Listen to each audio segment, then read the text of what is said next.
自信エポ塩田正宏です。今日はですね、実際どんな稽古をしているかとか、これね、畳が違うんですよ。普段合気道で使ってる畳、合気会の本部道場で使ってる畳ともまた違って、すごい硬くてね、僕も正座がなかなかここではできないんですけども、そういった話を今回お聞きできればと思います。撮影にね、天心さんもね、来てて。いやです。ちなみに天心さんは、親衛隊道は知っていたんですか？はい、最近ちょっといろいろ勉強してて、今ここにたどり着いたって感じですね。紹介が雑って言われちゃったんですけども。だいぶ雑ですね。でも、集まりが宇宙連合軍みたいな感じだったんで、超能力者もいれば、催眠術師も、言っちゃうこれダメか。今日は巡り合わせかなっていうのがあります。で、先生、どういった稽古を、具体的にこうされているのかっていうのをお聞きしたいと思います。まずやっぱりお稽古はね、神事なので、祝詞から始まって祝詞で終わる。そして親衛隊道では毎回その日の稽古、教授と言われている方が、もし助教授しかなかったら助教授の方が、最初にまずお稽古を示されてい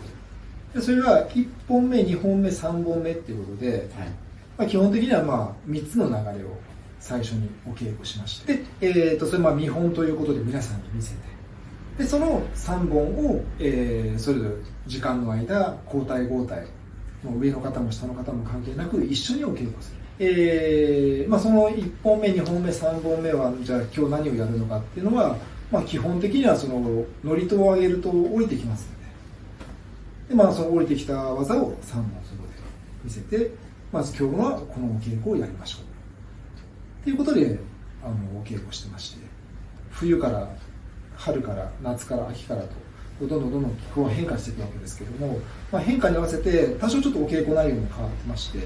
で特に違うのがちょうどねこの前梅雨入りしましたけども、梅雨入りすると切り返しっていうお稽古を追加でやってます。切り返しですね。梅雨時期っていうのは一番水分が体に入ってくる時期なので、それをお稽古に出すんですね。水を入れ替えるということで、特に切り返しっていうのが何やってるのかっていうと、言葉の説明になっちゃいますけども、打ち手を相手にかけられた方はそれを切り返すんですね。で切り返してまた打ち手を打っていったものをまたそれを受けて途中で切り返して、これもある意味親衛隊道の極意の中の一つなんですけども、切り返しが重要なんですよ。つまりどんな時でも切り返すと、どんな苦境でも切り返す。技をかけるものとかけられるものが変わるってことですか？でこれは普段のお稽古でも実はそういうふうにやってまして、その一つの技の中でってことですね。そうですね。流れのお稽古っていうふうに言ってますけれども、具体的には特にですね、これも親衛隊道特に用語というのがなくて、じゃあ技をかける方をよく普通はね持ち手って言ったりとか、なんとか手っていう説明したりするんですけれども、特にそういうのもなくて、基本的には、何かしてくる方と、あとそれに対して流れで、返す方というかいうふうに二手に分かれて、かかる方とかかられる方っていうだけでの関係であるんですけれども、基本的にかかりに行く方は言い方悪いですけど、もう本当にもう殺す気で持ちに来る。でその殺す気で持ちに来る方の方を、かかる方の方はこのまさに宇宙の神話力の力徳のあり方において、まさに切り返しですよね。切り返して、技をかけていくというのをやってまして、だからそれをね真剣勝負のあり方っていうふうに言ってるんですけども、じゃあ実際受けの方はやっぱり最初は技と殺す気っていうのを持って、それをどう対応するかっていうのを学んでいくってことですよね。ただそれも面白くてですね、ただ殺す気じゃダメなんです。つまり持ちに行く方も稽古なんです。かける方も稽古なんです。だからどっちがお稽古してるとかじゃないんですよ。2人で両方とも稽古するんですね。だから3本やるんですけれども、その3本の中で例えば話持ちに行くって言ったら、なぜ持ちに行くのかっていうことが重要なんですよ。つまり基本的には何かを攻撃するために持ちに行くわけですから。でそうするとじゃあ何をしていくのか。例えば両手を持ちに行くんだったら、両手を押さえたならば次じゃあ膝を入れていくのか、もしくは両手を押さえて後ろの誰か仲間に襲わせるのか、っていうふうにして、例えばただ両手を持ちに行くって言ってもいろんなことが考えられますよね。で片手を持ちに行くって言ったってこう片手を持ってじゃあこの後どうするんだってことなんですよ。で例えばこれを引き倒すのか、はい、それともこっちで刺しに来るのか、それとも相手が武器を持ってるから武器を持たせないために手首を持ちに行くのか、はいはい、いろんなことが考えられるわけなんですよ。だから、そこまで考えてお稽古しないといけないんです。今日は何のために持ちに行ってるのか。で、その持ち方もお稽古なんで、これは井上先生がおっしゃってたんですけど、親衛隊度は玄人のお稽古だっていうふうにおっしゃってまして、だから変な話、殺しに来る方も玄人なんですよ。ってことは、一義的にはお稽古なんで、やっぱ分かりやすくお互いお稽古するっていう意味では、さっき言ったようにその殺す気で持ちに行くっていうのが一番分かりやすいんで、行かなきゃいけないんですけど、でも玄人ってそれ来ないんですよね。殺気も決してすってるかもしれないんですよ。だから最終的にはそこまでいけるようにしないといけないので、だから持ちに行く方も稽古なんですよ。だから要するにちょっとね言葉が悪かったですけど、要するに真剣勝負のあり方なんですよね。本当にその生き死にの命の取り合いをどうこの場所で描けるかってことが問題なんで、だからもちろんね、それで怪我させちゃったら元も子もないですから、その怪我をするようなやり方はそれはあってはならないので、そこは上の立場の方、結局2人いれば必ずどっちかが上でどっちかが下なんですよ。そうするとそこでさっき言った自処理が問題なんですよね。上の方は下の方が怪我しないように紙一枚下手に立って導いてあげなきゃいけないですし、逆に下の方は上の方なんですから本気で持ちに行く。でそれをまた上の方はそれを勉強するっていうふうにして、それぞれが勉強することが同じ道場でありながら全く違うんです。面白いのが紳士淑女の社交場だっていうふうにおっしゃってたんですよ、井上先生が。つまりだから上の方は下の方が怪我しないようにこう導いてあげる、で下の方はそうやって上の方がやってくれるんだから、もう自分の出せる力をもう全て出し切ってやりに行く、だから紳士淑女の社交場なんですよ、ちなみにその日野明先生っていう武道の先生がいらっしゃるんですけども、その合気道に対してどういうイメージを持ってるのかって尋ねたところ、高次なことをやってる、高次元なことをやってるとおっしゃってたんですよね。で、実際その上芝森平先生もいくつもの武道をやられて、で合気道が出来上がったわけであって、でその合気道ができてまたさらに上芝先生の晩年の頃の稽古も出来上がってるというか、その稽古を真似してこう作られているんで、その前の例えば硬い稽古であったりとか、そういった部分が残ってるところと残ってないところとかあったりして、なので今みたいな言葉納得ですね。すごい的を射た言葉だなっていうのと、なので例えば合気道とかでも、そんな手を持ったらあいつなんて顔面で一発じゃないかとかよくね言われるんですけども、でも確かにその上をこう目指してるのがあって、僕も全然道半ばなんで、そういうところをこう目指してやっていけるような感じでできたらいいなって今思いました。だからそういうところを目指せるのがある意味流れの稽古のいいところでして、実践は本当はない方がいいんですよ、井上先生自身よくおっしゃってたのが、実践っていうんだったら機関銃を持ってきてババババババと撃っちゃえばいいんだと、だからそんなんだったらお稽古する必要ない。じゃあお稽古の中で何を勉強するのかっつったら、結局さっきの最初に言いましたね、胆力の話になるんですよね、だから怪我させるやつは一番ダメだっていうふうにおっしゃってたんですよ。で面白いのが親衛隊道で受け身の稽古ってないんです。なんでかって言ったら簡単な話で、上の方は下の方が怪我しないように導いてあげるからです、だけど下の方は死ぬ気で持ちに来るんですよ。でそれをまさに親和力の力徳のあり方でやっていった時に、おのずからそこに芸術的な線が現れて戦いじゃない世界になってるんですよ。それが親衛隊道のお稽古。合気道がなんで生まれたのかっていうのがちょっと今ので納得できる部分がすごい多かったです。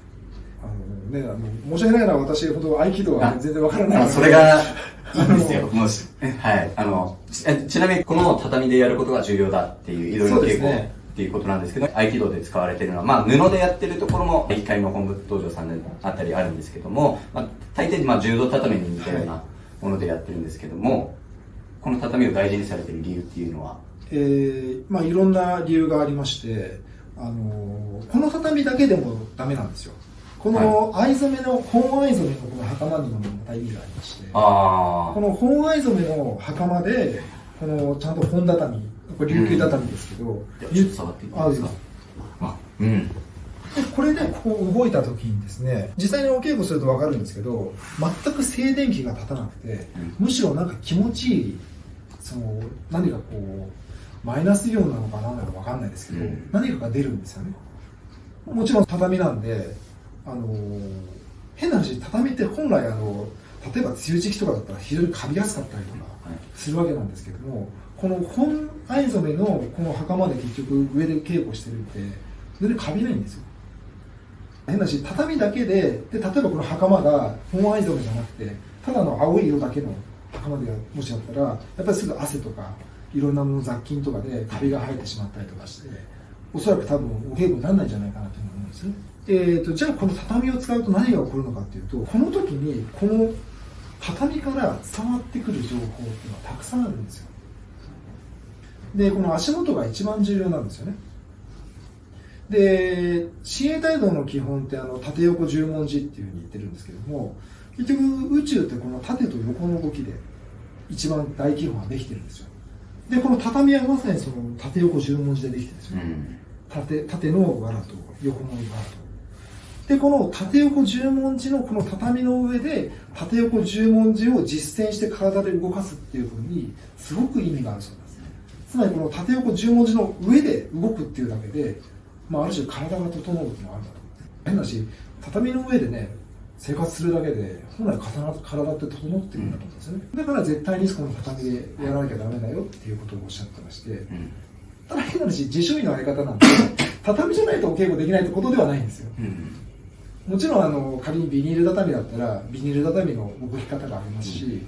この地面の上だったらやっぱり地面の上だけの歩き方動き方っていうのがあるので、畳じゃないと稽古ができないってことではないんですけども、でもやっぱり基本はこのちゃんとね袴を履いてこの畳の上で稽古するっていうのが一番基本、やっぱり今の理由を聞いてすごい納得する部分が多くて、でちょっとこの武道をやられてる方結構勘違いしてる人が多くて、例えばですけども、じゃあ顔面なしのルールにしたらもう技も変わりますし、例えば茶道とかでも京都の畳を使うのと、東京で使うのとではまた茶道の動き方も変わってくるんですよ。それを分かってなくて、例えば京都の人は東京の人は違うなっていうのも間違いだと思いますし、で教わった先生ももちろん解釈があって違うのは当たり前であって、もうその文句を言う世界が僕は好きじゃないなと思っていて、なのでこういうその藍染めの袴で行うことで感じることもありますし、それ多分合気道で袴を着てる人、分かってない人も多いと思いますし、ここでやってそうですね、皮膚から得られる感覚っていうのはちょっと僕もすみません、合気道をやりながら考えたことがなかったので、そこもちょっと感じて味わってみたいなっていうのと、それこそね、今これは暗座してますけども、これは例えばね、じゃあ仮にこの正座でしてあげれば、ちゃんとこの縦横十文字がこの情報として入ってくるんですよ、でこの畳の上でじゃあこの動くっていうことがどういうことなのかっていうことが分かるんですね、でまたこの畳だからこそこの正しい正座っていうのがあるんですよ。畳がいろいろ教えてくれるんですよね、軸がずれると畳の上で正座できないんです、逆にこう軸がしっかり整って正座している分では何分でも正座できますし、畳っていう道具を使った上でその上で動くっていうのは何かやっぱりその身体としての意味があるというか、なんでしょうね、これもだからある意味その言葉にできない、だけどそこに何かあるんですよというのが畳なんですよね、見てる合気道家の人が多いと思うんで、執行法も変わりますね、やり方が。むしろこっちの方が楽ですね。ただこれも言えるんですよ。この本畳でお稽古した後って本当その汗が気持ちいいんです。不快な汗じゃなくてですね、一番近いのが岩盤浴の汗と似てるんですよ、汗がスーッと引くんですよね。全然ベタベタしないんですよ。でそれがやっぱりそのビニール畳でやるとなんかこうネタっとした汗になりまして、やっぱこうシャワーかなんか浴びないと気持ち悪いなっていうふうになるんですけど、だからこれがやっぱりそのさっき言ったね、その本畳とそのこのね藍染めのこの袴とでこれを擦れるときに多分なんか絶対いいことが起こってるはずなんですよ、まあ、もしなんかね調べられる方がいたらね調べてほしいなと思うんですよね、はい、めちゃくちゃ詳しいこの袴作っている社長さんがいるので、はい、ちょっと聞いてみます。この本藍染めのこの袴とこのねいぐさが擦れたときに何か絶対何か起こってるはずなんで、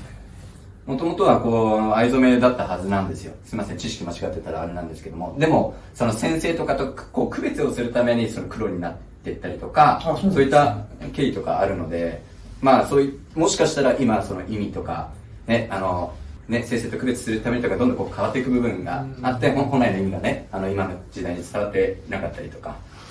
で、あとまあちょっと僕はもういろいろ稽古もさせていただいて、逆にそのね新井さんとか天心さんがどんな稽古をしてるのかとか、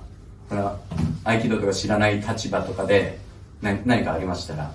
古事記とか日本書紀とか聖書って基本、天孫降臨の場所って足原の地舞台多いんですよね。で聖書もカナンの地って足原が生えてるところなんですよ。で畳って足原今いぐさになってるけど、で足原の場所とかってもしかしたら特殊な力を得る場所なんじゃねえのかなとか思ってて、それこそ新生態の北新宿4丁目あった時に20メートルぐらいのところに畳屋さんあったんですよね。そうですね。ありましたよね。はい。隣、その畳屋の隣がそば屋で僕の友達やったんです。橋本ってやつがあれだったんですけど、だから畳でやってんのかな。ちょっと今藍染めまた調べますけど、今。ごめんなさい、ちょっとそれは私も正直わからないっていうのが正しいんですけど、ただその井上先生ご自身がおっしゃってた言葉の中で、僕ほど古事記を読み解いた人はいないよというふうにいつもおっしゃってたそうでして、そうするとおっしゃる通りその古事記から伝わるものがあるっていうのはそうかもしれない。ただそれはごめんなさい、私は正直わからないというのが正しい答えなんですけども、ただこの畳の十文字にこう編まれたこの畳の上でするからこの紫英大道のお稽古になるんだっていうふうには私は劉先生から伺ってますんで、間違いなくそういったね意味も神話的な意味っていうものもひょっとしたらあるのかもしれないですよね。合気道自体もこう最初からこう横に行くわけじゃなくて縦を入れないと横には動かないっていうのがこうあったりとか、その十文字をこう大切に回してる部分があって、ちなみにボクシングとは共通点とか。ボクシングでも何を一番大事にするかが大事だと思うので、だから僕はだからボクシングだからといってそのボクシングをやるっていうつもりじゃないですし、こういう武道の動きだったりとか、その相手の動きを読むとか、その感覚でとかっていうのをちょっと意識して戦っているんで、だからやっぱ本当なんかこういうものが本当なんですかね、動作の中の核心に迫ってるものがあるんだなっていうのを今話を聞いてすごい思ったっていうのもありますし、僕最初からいなかったんでちょっとあれなんですけど、ここに最初書いてるこの宇宙の神話力、ここはなんか本当に重要になってくるのかなっていうのを改めて今思ったって感じですね。すごい興味がめちゃくちゃありますね。僕もこういろいろな競馬選手であったりとかそういう有名な方とお会いしてますけども、なんかこれ分かれるなって思ってて、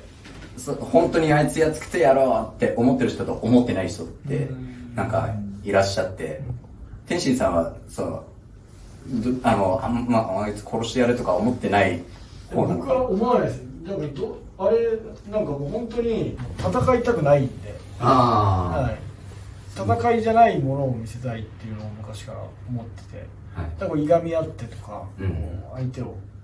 痛みつけようとかじゃなく、本当なんか戦い